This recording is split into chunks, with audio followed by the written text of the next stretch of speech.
Hi, Ramona families. Just want to remind you to keep on reading every single day. Practice, practice, practice. We've been learning really hard how to read, and we're getting so good at it. So I want to make sure that you keep it up. But today I'm going to read a book to you. It's called Down to the Sea with Mr. Magee. It's by Chris Van Dusen or Dusen. Okay. Down to the Sea with Mr. Magee. Mr. Magee and his little dog Dee loved spending time in their boat on the sea. So early one morning at 6:32, they made a decision. That's just what they do. Okay. Right after breakfast, Magee packed a lunch. Sandwiches, carrots, a thermos of punch, a big box of raisins, some sweet pickled beets, some chocolate chip cookies, and crunchy dog treats. With plans for the day and enough lunch for 3, they hopped into the car and drove down to the sea. Look it, they're going to go to the ocean for the day. I want to go to the ocean for the day. The pair left the dock at 7 o'clock and motored their way around Eagle Egg Rock. They passed by the lighthouse and by the old wreck with Magee at the wheel and Dee on the deck. Look it. There they go.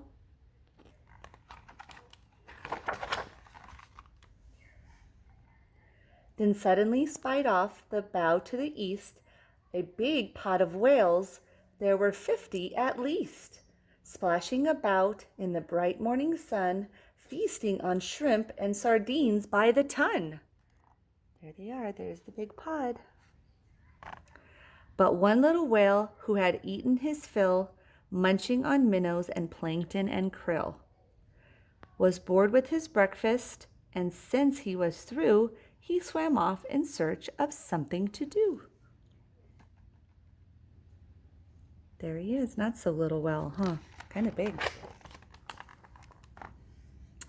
Now Dee and Magee in their boat on the bay didn't notice the whale that was heading their way. They were watching the other whales put on a show, and soon that young whale was directly below. Not so little, huh? From under the sea, the little whale spied Magee and Dee's boat, but not them inside. He longed for adventure. He wanted to play, so he bumped at the boat in a most friendly way. Then the whale placed his blowhole directly below, and ever so gently he started to blow. Uh-oh.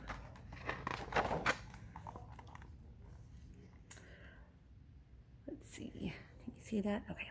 Magee saw the bubbles. He felt the boat sway.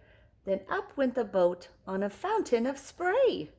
Higher and higher the little boat flew, as harder and harder that little whale blew. Then the whale blew a blast as hard as he could, much harder, in fact, than a little whale should. And that final blast blew the boat up in the sky, first 30, then 40, then 50 feet high. There's the whale, and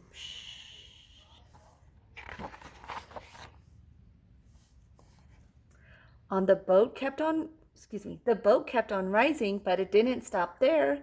Wind hit it hard, and it flew through the air. Dee and Magee sailed over the sea when all of the sudden they got stuck in a tree.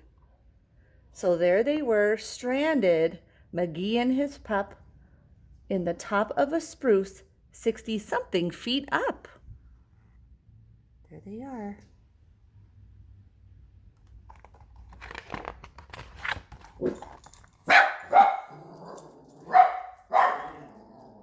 Sorry.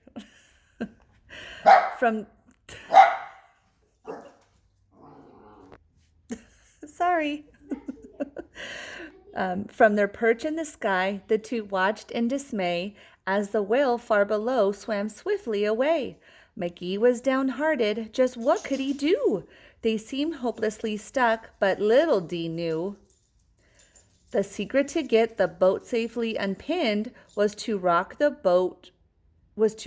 and forth and wait for the wind. So they rocked and they rocked for an hour or so, but the boat didn't budge because the wind didn't blow. Just when they thought they'd be stuck there all night, they spotted far off a spectacular sight. Okay, look. Let me see. Away in the distance, across the blue bay, the whales, all 50, were heading their way.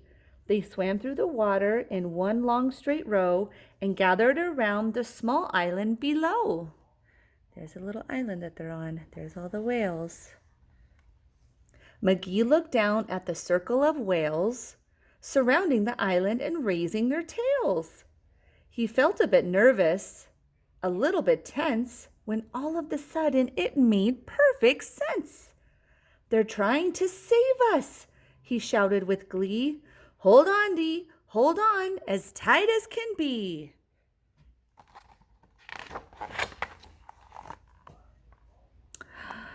Their tails slapped down with a thunderous crash, which in turn created a super high splash that covered the island and raced up the tree and dislodged the boat and set them both free.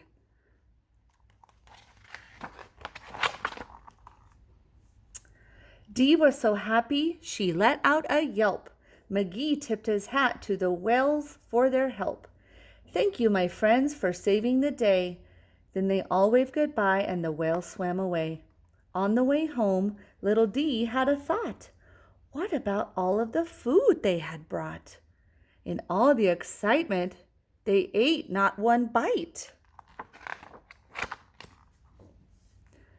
So they saved it and had it for dinner that night.